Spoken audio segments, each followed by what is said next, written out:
5 seconds to go.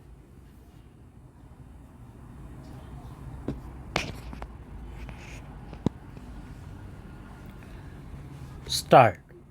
Apart from the submissions aforesaid, it is noteworthy that though on behalf of the respondent number 2 corporation, the reply submissions are essentially to the effect that in the departmental proceedings, charges were not proved against the present appellant, but then in the counter affidavit on behalf of the respondent number 1 state,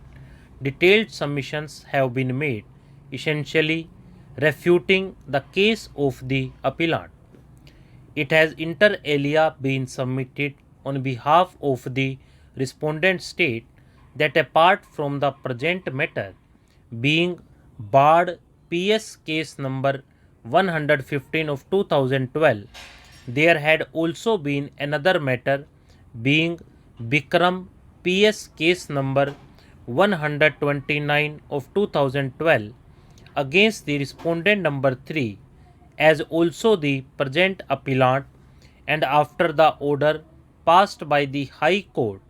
the investigation in the present case was also carried out by the Economic Offences Unit Bihar along with the aforesaid Bikram PS case number 129 of 2012. While indicating prima facie complicity of the appellant, it has also been pointed out that it remains a statutory mandate. In popular Muthaiya Supra, of course, this court held that the said appellant against whom the High Court was issuing directions for investigation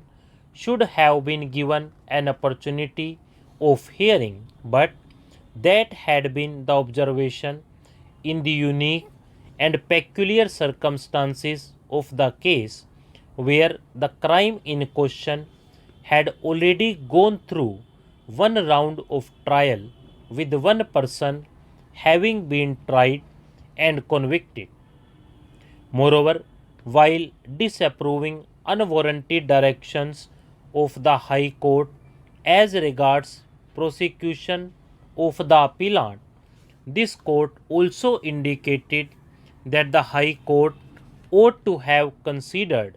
if any purpose would be served by its directions. It cannot be said that in popular Muthaiya,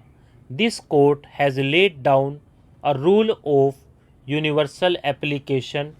that in every such case of exercise of powers under section 482 CRPC for ordering further investigation, which are even otherwise to be invoked sparingly, and in exceptional cases, the court is obliged to extend an opportunity of hearing to the person whose actions, omissions are to be investigated.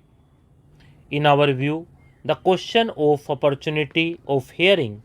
in such matters would always depend upon the given set of facts and circumstances of the case.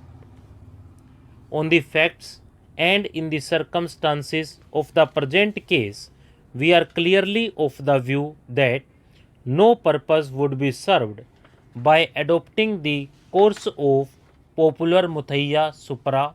where this court restored the matter for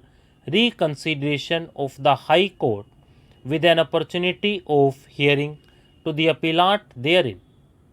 Some of the prominent and peculiar circumstances of the present case are that the allegations and imputations have their genesis in the documentary evidence in the form of departmental instructions and the audit report, the fact